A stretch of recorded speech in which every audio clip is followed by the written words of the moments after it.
Meanwhile, his first book, Tuesdays with Maury, is the #1 best-selling memoir of all time. Good job. Since then, his array of bestsellers have been made into successful TV, movies, and plays as well. And now he's back with a new story sure to tug at the heartstrings and make you ask, do miracles really happen? Joining us now to discuss his newest book. It's fantastic. It's called The First Phone Call from Heaven, Mitch Albom. Hi. Good morning. Morning. Nice to see you. Congratulations on this. A novel, but Joe is based in something we can relate to, in my humble opinion. So what's the basis of this? An Alexander Graham Bell.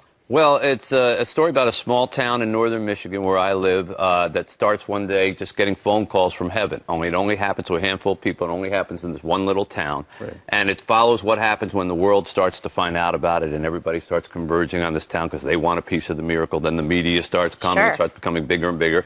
And meanwhile, there's this one guy in the town who's lived there, and he's kind of brokenhearted because his wife has died, and he's raising a little 7-year-old boy. And the boy starts walking around with a toy phone saying, "When's Mommy going to call us?" Oh. So his anger, he decides he's going to expose this as a hoax. So while he's trying to look into this thing becoming a hoax, it's getting bigger and bigger. Ironically, as I'm sitting here, culminating in a worldwide broadcast of the first actual phone call from heaven, which is going to actually prove once and for all that there is an afterlife, just as he thinks he's kind of figured out the hoax, or if it is a hoax. And if I tell you any more, I'll ruin the ending. Well, let's go live. Let's go live right now to Michigan for the little boy on the fake phone. Well, there's a lot of that in there. Yeah. I do a lot of like news reports. I've been in the media, so I know how it works. And they are saying, well, what about you with the phone calls? What about you? And that's probably how it would happen, actually, if a little miracle like that took place on Earth. Sure. I think there's a lot of realism in there. You know, you say you're not overly religious, but your writing always has this strong faith and real human connection within the stories. Where does that come from? Well, probably from my Tuesdays with Maury experience. You know, after going through that, a lot of people come up to me, and you were asking me just before about that. People ask me about their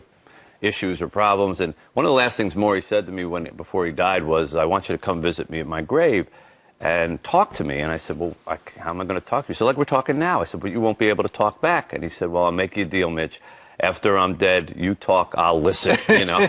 And I think everybody kind of feels that way. Everybody would like to have a conversation with somebody who's gone. They'd like to hear their voice again. Right, exactly. I think, and you and I were talking about after my mom died, the one thing I wished I could have had was one last phone call. That's right. I think a lot of people would like to have one last phone call. Well, the human voice is precious. My mother suffered a stroke 3 years ago, a major stroke. She can't speak.